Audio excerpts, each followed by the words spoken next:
అన్నయ్యొచ్చినాడు ఎలుగుల ఎనెల్ తెచ్చినాడు. మనం మన లైఫ్‌లో చాలా మూవీసే చూసుంటాం. అందులో కొన్ని మూవీస్‌లో ఏంటంటే ఇంట్రో అదిరిపోద్ది. ఇంకొన్ని మూవీస్‌లో ఇంటర్వెల్ అదిరిపోద్ది. అండ్ ఇంకొన్ని మూవీస్‌లో క్లైమాక్స్ పిచ్చెక్కిపోద్ది. అలా మనకి పిచ్చెక్కిచ్చిన క్లైమాక్స్‌ల గురించి ఈ వీడియోలోని మాట్లాడుకోబోతున్నామన్నమాట. సో, ఇంకెందుకు ఆలస్యం చెప్పండి. వయసులేట్ మామ. ఇంకా మొదలు పెడదామా? Audio Jungle. హాయ్, హలో, నమస్తే and welcome to news three people. వీడియోలోకి వెళ్లే ముందు ఒక చిన్న రిక్వెస్ట్ 2K లైక్స్ టార్గెట్. ఏమైందయ్యా? Request 2K likes target. ఏవి రైమింగ్ సార్? ప్రకాశం ఏంటి? కొంచెం కంప్లీట్ చేసేయండి. అంటే మీకు వీడియో నచ్చిందో లేదో తెలియాలంటే మాకు ఈ లైక్స్ ద్వారానే కదా ఇండికేషన్ అనేది వస్తుంది. లేదు ఇన్‌కేస్ ఏమైనా కాంటెంట్ పరంగా ఛానెల్‌లోని ఇంప్రూవ్‌మెంట్స్ చేయాలి అంటే మీరు కామెంట్స్‌లో చెప్పండి. మేము ఇంప్రూవ్ చేసుకునే ప్రయత్నం చేస్తాము. Number 1 in the list 'Hanuman'. అసలు ఈ మూవీ రిలీజ్ టైంలోని ఈ సినిమా పడ్డ కష్టాలున్నాయి చూడండి. అన్నీ ఇన్ని కాదు. మూవీ టీమ్‌ని ఇంటర్వ్యూ చేసే జర్నలిస్ట్‌ల దగ్గర నుంచి థియేటర్స్ వరకు ప్రతి దగ్గర చాలా ఇష్యూసే ఫేస్ చేశారు. కానీ ఆంజనేయ స్వామి దయ చాలా గట్టిగానే ఉన్నట్టుంది.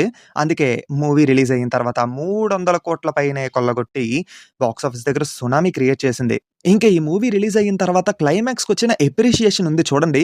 వేరే లెవెల్ అంతే. విభీషణుడి క్యారెక్టర్ హనుమంతుల వారికిచ్చే ఎలివేషన్స్ చూసిన తర్వాత ఒక్కసారిగా జనమందరికీ రాజమౌళి గారు గుర్తొచ్చారు. మరి ఆ రేంజ్ ఎలివేషన్‌లు ఆయనే కదా ఇచ్చేది. ఇంకా క్లైమాక్స్ పోర్షన్‌లోని హనుమంతుల వారిని పూర్తిగా చూపించకపోయినా అలా చూపించినందుకే ఒక్కసారిగా ఒక్కొక్కళ్ళకి గూస్ బంప్స్ విచ్చలవిడిగా వచ్చాయన్నమాట.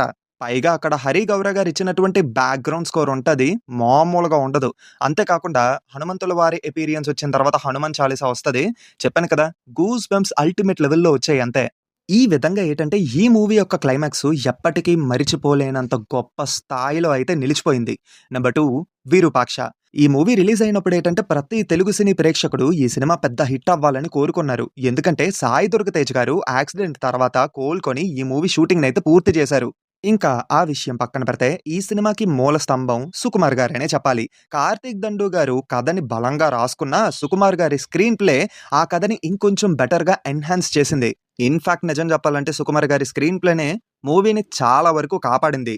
ఇంకా మన మెయిన్ పాయింట్ క్లైమాక్స్ దగ్గరికొచ్చేస్తే ఫ్యూజులు ఎగిరిపోవడం అనే పాయింట్‌కి పర్ఫెక్ట్ ఎగ్జాంపుల్ వెతికితే విరూపాక్ష క్లైమాక్స్ బెస్ట్ ఎగ్జాంపుల్ అని చెప్తా. మూవీ యొక్క బిగినింగ్ నుంచి వచ్చే ప్రతి ఒక్క లింక్‌ని కనెక్ట్ చేసుకుంటూ క్లైమాక్స్‌లోని ట్విస్ట్ రివీల్ చేసిన తర్వాత నందినియే ఇదంతా చేయిస్తుంది అన్న విషయం తెలియగానే చెప్పండి ఎవరికైనా ఫ్యూజులు ఎగరకుండా ఉంటాయా? క్లైమాక్స్‌ని థియేటర్స్‌లో ఫస్ట్ డే ఎక్స్‌పీరియన్స్ చేసిన వాళ్ళైతే మన స్పీడ్ మామ వాట్ అని చెప్పి షాక్ అవుతాడు కదా! ఆ రేంజ్‌లో షాక్ అయ్యారన్నమాట. కానీ మీకీ విషయం తెలుసా? యాక్చువల్‌గా క్లైమాక్స్ యొక్క ట్విస్ట్ ఏంటనుకున్నారంటే, మూవీలోని శ్యామల గారు ప్లే చేసినటువంటి క్యారెక్టర్ సావిత్రి గారే ఇదంతా చేస్తున్నారు అన్నట్టుగా క్లైమాక్స్‌ని క్లోజ్ చేద్దాం అనుకుంటే, సుకుమార్ గారు ఇన్వాల్వ్ అయ్యి, అలా కాదు అని చెప్పి హీరోయిన్ నందినియే ఇదంతా చేస్తుంది అని ఒక చిన్న చేంజ్ కూడా చేశారు. ఇన్‌ఫాక్ట్ ఆయన చేసిన చేంజు అరాచకం అనే చెప్పాలి. అంతేకాకుండా సుకుమార్ గారు ఒక ఈవెంట్‌లో ఒక మాట అన్నారు. కార్తీక్ దండు గారికి ఏదో హెల్త్ ఇష్యూ వచ్చిందట. దానివల్ల ఆయన ఎక్కువ కాలం బతకలేరేమో అనే సిట్యుయేషన్‌కి వచ్చినప్పుడు ఆయన అనుకున్నారట. ఒక్క సినిమా అయినా తీసి హిట్ కొట్టాలి అని కోరుకున్నారు. కాకపోతే ఆ మూవీ తీసి బ్లాక్ బస్టర్‌ని కొట్టారు. మరిప్పుడు నాగ చైతన్య గారితో ఇంకో మూవీ తీస్తున్నారు. అది కూడా మిస్టికల్ అడ్వెంచరస్ థ్రిల్లర్ అని అంటున్నారు. మరి అది ఏ రేంజ్‌లో ఉంటదో చూడాలి. Number 3 temper. అసలు 'టెంపర్' యొక్క ఆడియో లాంచ్‌లోని పూరి జగన్నాథ్ గారైతే ఒక మాట అన్నారు. అదేంటంటే 'నందమూరి ఫ్యామిలీ' నుంచి లాంచ్ చేస్తున్న కొత్త ఎన్టీఆర్ అని.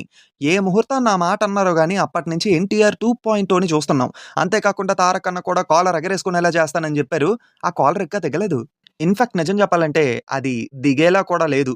ఇంకా 'టెంపర్' మూవీ విషయానికొచ్చేస్తే ఈ కాంబినేషనే విచిత్రమైన కాంబినేషన్. ఎందుకంటే ఇద్దరు ప్రీవియస్ మూవీస్‌తోని పెద్ద పెద్ద డిజాస్టర్‌లే ఫేస్ చేసేసారు. సో ఈసారి ఎలాగైనా సాధించాలనే ఉద్దేశంతోని ఇద్దరు కొలాబరేట్ అయ్యారు. సాధిచ్చేశారు.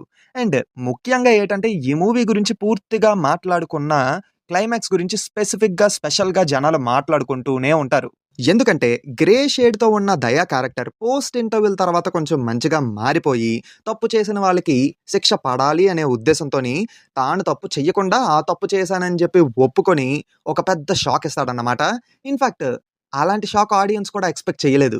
ఇదంతా ఒక ఎత్తైతే అక్కడ పూరి జగన్నాథ్ గారు రాసిన డైలాగ్సు, తారక్ అన్న పెర్ఫార్మెన్సు పిచ్చి పీక్స్‌కెళ్ళిపోయేలా చేశాయి. నిజం చెప్పాలంటే చాలా రిలేటబుల్‌గా కూడా ఉంటది. అండ్ ఇంకో విషయం ఏంటంటే 'రాఖీ' మూవీ తర్వాత ఆ రేంజ్ కోర్ట్ సీను మళ్ళీ 'టెంపర్' మూవీకే పడ్డది. అది కూడా మళ్ళీ తారక్ అన్నకే పడ్డది.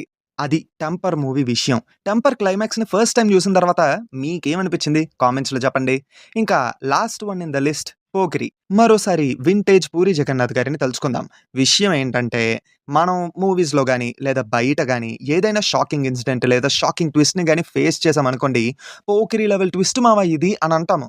మరి ఆ రేంజ్ ఇంపాక్ట్ క్రియేట్ చేసింది ఈ మూవీ యొక్క క్లైమాక్స్. అప్పటి వరకు పండుగాడు, ఒక పోకిరిగాడు, ఒక రౌడీగాడు అని అనుకుంటూ ఉంటే, క్లైమాక్స్‌లోని సడెన్‌గా మణిశర్మ గారి బ్యాంగింగ్ మ్యూజిక్‌తోని నాజర్ గారు 'Krishna Manohar IPS trained in Dehradun' అని స్ట్రాంగ్‌గా చెప్తూ ఉంటే, ఆ ట్విస్ట్ చూసి మైండ్ పోగొట్టుకున్న ఆడియన్స్ మాత్రమే కాదు, ఒక్కసారిగా గూస్ బంప్స్ ఫీల్ అయ్యి పిచ్చెక్కిపోయిన ఆడియన్స్ కూడా ఉన్నారు. అంటే ఈ మూవీకి ఫస్ట్ డే నెగెటివ్ టాకే వచ్చిందనుకోండి. కాకపోతే ముందుకెళ్ళే కొద్దీ ఆడియన్స్ స్లోగా ఈ మూవీని అర్థం చేసుకోవడం మొదలుపెట్టి, కొత్త ఆడియన్స్ ఆ మూవీ క్లైమాక్స్ ట్విస్ట్‌కి పిచ్చెక్కిపోయారన్నమాట. సో, ఆ విధంగా ఈ మూవీ ఇండస్ట్రీ హిట్ అయిపోయింది. ఇన్‌ఫాక్ట్ ఈ మూవీ యొక్క క్లైమాక్స్ ఏంటంటే ఒక పాత్ బ్రేకర్, ఒక గేమ్ చేంజర్ అన్నమాట. ఎందుకంటే ఈ సినిమా వచ్చిన తర్వాతే ఊరికనే సినిమా క్లైమాక్స్‌కొచ్చేసరికి హీరో ఒక పోలీస్ అని చెప్పి ఒక పెద్ద ట్విస్ట్ రివీల్ చేయడం మొదలుపెట్టారు. మొదట్లో ఇది బానే ఉన్నా తర్వాత బోర్ కొట్టేసింది. కానీ ఒరిజినల్ వెర్షన్‌లో ఉన్న ఫీల్ మాత్రం తగ్గలేదు. అందుకే మూవీ రిలీజ్ అయిన తర్వాత కూడా ఆడియన్స్ బీభత్సంగా ఎంజాయ్ చేశారు. ఏదేమైనా ఇలా వింటేజ్ పూరి జగన్నాథ్ గారిని తలుచుకుంటూ ఉంటే, ఆయన మళ్ళీ బ్లాక్ బస్టర్ కొడితే చూడాలి అనే ఆశ చాలా గట్టిగానే పెరుగుతుంది. 'బెగ్గర్' అనే మూవీతోని విజయ్ సేతుపతి గారితో కొలాబరేట్ అయ్యి వస్తున్నారు. విజయ్ సేతుపతి గారు ఈ మూవీని ఒప్పుకున్నారంటే, మూవీ పైన కొద్ది వరకు నమ్మకం వచ్చిందనే చెప్పాలి. కనీసం ఈ మూవీతోనైనా పూరి జగన్నాథ్ గారు ఒక ప్రాపర్ బ్లాక్ బస్టర్ కొడతారని ఆశిస్తున్నాం. ఇది స్టన్నింగ్ క్లైమాక్స్ లిస్టు. అంటే ఇది మాత్రమే కాదు, ఇంకా చాలా ఉన్నాయి. మీకు కనుక ఇంట్రెస్ట్ ఉంటే, మేము చెప్పిన లైక్స్ టార్గెట్‌ని పూర్తి చేసేస్తే పార్ట్ 2 వీడియో తీస్తాము, వచ్చేస్తాము. అయినా ఎంతో కొంత ఈ వీడియో నచ్చే ఉంటది కదా! సో, డెఫినెట్‌లీ వీడియోని లైక్ చేసి మీ ఫ్రెండ్స్ అండ్ ఫ్యామిలీ మెంబర్స్‌కి షేర్ చేసి మా ఛానెల్‌ని సబ్స్క్రైబ్ చేసుకుంటారని కోరుకుంటూ, మళ్ళీ కొత్త వీడియోతో మీ ముందుకు వచ్చేస్తాము. Until then take care and bye by.